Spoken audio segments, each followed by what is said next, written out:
नमस्ते, मी योगेश कुटे. लेट्सअप खबर बातमध्ये तुम्हा सर्वांचं पुन्हा एकदा स्वागत. राष्ट्रवादी काँग्रेस अजित पवार पक्षासमोरील संकट काही संपताना दिसत नाही आहेत. विद्यमान मंत्री धनंजय मुंडे यांच्या विरोधात सुरेश धस यांनी जोरदारपणे तोफा चालवलेल्या आहेत.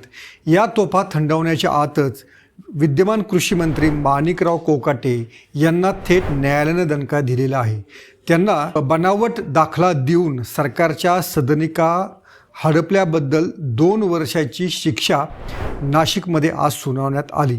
खरं तर 2 वर्षांची शिक्षा झाल्यानंतर संबंधित आमदाराचं किंवा खासदारकाचं पद हे तातडीनं जातं. पण कोकाटे यांच्याबाबत नक्की होणार काय? कोकाटे यांचं हे पद जाणार की राहणार? याच्यामध्ये जे तक्रारकर्ते होते स्वर्गीय आमदार तुकाराम दिघोळे यांची या प्रकरणातली भूमिका नक्की काय होती आणि याच्यामध्ये अशा राजकीय नेत्यांना खरोखरीच यापुढे चाप बसणार की नाही, या काही प्रश्नांची उत्तरं आपण आजच्या व्हिडिओमधून शोधणार आहोत. अनेकदा असं बोललं जातं की महाराष्ट्राचं राजकारण समंजसपणाचं असतं आणि राजकीय नेत्यांनी एकमेकांवरती वैयक्तिक आरोप करू नयेत, हेवे द्याव्याचे आरोप करू नयेत. पण तसं करणं म्हणजे एकमेकांना सांभाळून घेण्यासारखंच असतं. जर राजकीय नेत्यांनी एकमेकांची लफडी कुलंगडी त्यांच्यावरचे त्यांनी केलेले भ्रष्टाचार आरोप जर काढले नाहीत तर सर्वसामान्य जनतेला कळणार कसं कोणता नेता हा किती पाण्यामध्ये आहे? आणि असंच घडलं. म्हणजे सिन्नर तालुक्यामध्ये तुकाराम दिघोळे वर्सेस माणिकराव कोकाटे हा जो संघर्ष होता, त्या संघर्षातून माणिकराव कोकाटे यांची ही करामत पुढे आलेली आहे. तर याच्यामध्ये काय घडलं काय होतं की माणिकराव कोकाटे हे जेव्हा नाशिक जिल्हा परिषदेचे सभापती होते तेव्हा त्यांनी शासकीय सदनिका मिळवली होती. म्हणजे तेव्हा ULC ॲक्ट होता आणि जेव्हा या ॲक्टनुसार सरकार काही सवलत देतं तर त्या सवलतीनुसार सरकारला काही जे फ्लॅट्स आहेत हे तुम्हाला स्वस्तात द्यावे लागतात आणि मग मुख्यमंत्र्यांना तो अधिकार असतो की हा फ्लॅट कोणाला द्यायचा. मग माणिकराव कोकाटे यांनी आपण आर्थिकदृष्ट्या दुर्बल आहोत, आपल्याकडे फक्त 30,000 रुपये आपलं वर्षाचं उत्पन्न आहे असा खोटा दाखला सादर केला आणि त्यातून स्वतःसाठी एक फ्लॅट घेतला. बरं, ते स्वतःवरतीच थांबले नाहीत तर त्यांनी आपल्या भावाच्या नावाने देखील दुसरा फ्लॅट घेतला. म्हणजे एकावरती त्यांचं भागलं नाही तर दुसरा फ्लॅट घेऊन देखील सरकारलाच पुन्हा गंडवण्याचा उपक्रम त्यांनी केला. अर्थात हे फ्लॅट देण्यासाठी कोणातरी मंत्र्याची, आमदाराची, खासदाराची शिफारस ही मुख्यमंत्र्यांसाठी आवश्यक असते.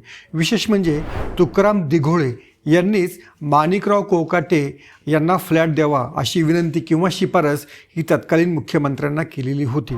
मात्र जेव्हा दिघोळे आणि माणिकराव कोकाटे यांच्यामध्ये राजकीय वितृष्ट आलं तेव्हा मात्र दिघोळे यांना हे प्रकरण पुन्हा आठवलं. 1999च्या विधानसभा निवडणुकीमध्ये तुकाराम दिघोळे विरुद्ध माणिकराव कोकाटे असा विधानसभेसाठी सामना झालेला होता आणि तेव्हापासूनच या दोघांमध्ये राजकीय संघर्ष सुरू झाला.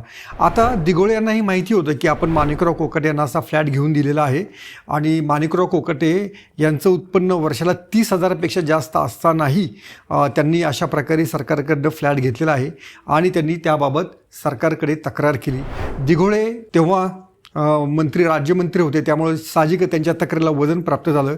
प्रशासन त्यामुळं हल्लं आणि कोकाटे हे चौकशीमध्ये दोषी आढळले. आता दोषी आढळले त्यानुसार सरकारनं गुन्हा दाखल केला. पण हा गुन्हा दाखल केल्यानंतर तब्बल 30 वर्षांनंतर याचा निकाल आलेला आहे. म्हणजे माणिकराव कोकाटे यांची राजकीय कारकीर्द आता काय एका विशिष्ट उंचीला पोहोचलेली आहे. ते राज्याचे कृषी मंत्री झालेले आहेत आणि तेव्हा या सगळ्या प्रकरणाचा निकाल आलेला आहे. आता हा निकाल आल्यानंतर स्वाभाविकपणे असं होतं की लगेच समोरचा जो दोषी व्यक्ती आहे तो लगेच या न्यायालयाकडे या शिक्षेच्या विरोधात स्थगिती मागतो आणि स्थगिती मिळाल्यानंतर मात्र त्या लोकप्रतिनिधीचं पद हे कायम राहतं. जर मात्र 3 वर्षांपेक्षा जास्त शिक्षा असेल तर न्यायालयाला जामीन देता येत नाही किंवा ती शिक्षा त्याला स्थगिती पण देता येत नाही. त्यासाठी तुम्हाला वरच्या कोर्टातच निकाल किंवा वरच्या कोर्टात तुम्हाला अपील करावं लागतं. जसं नागपूर जिल्हा बँकेच्या गैरव्यवहाराबाबत सुनील केदार यांना 3 वर्षांपेक्षा जास्त शिक्षा झाली त्यामुळे त्यांना पुन्हा निवडणूक लढवता आली नाही.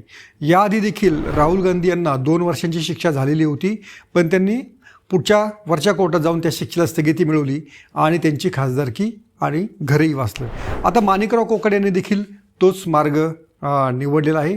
त्यांनी या शिक्षेला स्थगितीसाठीचं वरच्या कोर्टात जाण्याचं अपील करण्याचं ठरवलेलं आहे. त्यानुसार ज्या न्यायालयाने त्यांना शिक्षा दिलेली आहे त्या न्यायालयाने देखील त्यांना तात्पुरता जामीन हा दिलेला आहे. म्हणजेच एकूण काय तर माणिकराव कोकाटे यांच्या पदाला, त्यांच्या आमदारकीला आणि स्वाभाविकपणे मंत्रिपदालाही आता कोणता धोका नाही. पण शिक्षा असलेली लोकप्रतिनिधी पदावर सहजपणे राहू शकतात, ते मंत्री होऊ शकतात, हे देखील आपल्याला या निमित्तानं पाहायला मिळू शकतं. त्यामुळं आत्ता खालच्या कोर्टाचा निकाल यायला तब्बल 30 वर्षे लागली.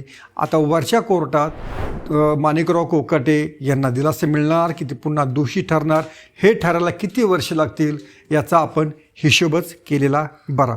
आता ज्या कोकाटे यांनी आपलं वार्षिक उत्पन्न हे 1995 ते 97मध्ये फक्त 30,000पेक्षाही कमी आहे असं सांगितलं होतं, तसं ॲफिडेविट लिहून दिलेलं होतं, त्या कोकाट्यांची आजची मालमत्ता जर त्यांचं निवडणुकीचं प्रतिज्ञापत्र पाहिलं तर तब्बल 40 कोटी रुपयांची आहे.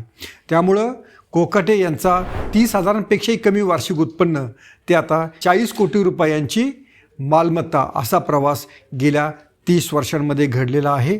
हे देखील आता आपल्याला म्हणजे तोंडात बोटं घालण्यासारखंच आहे.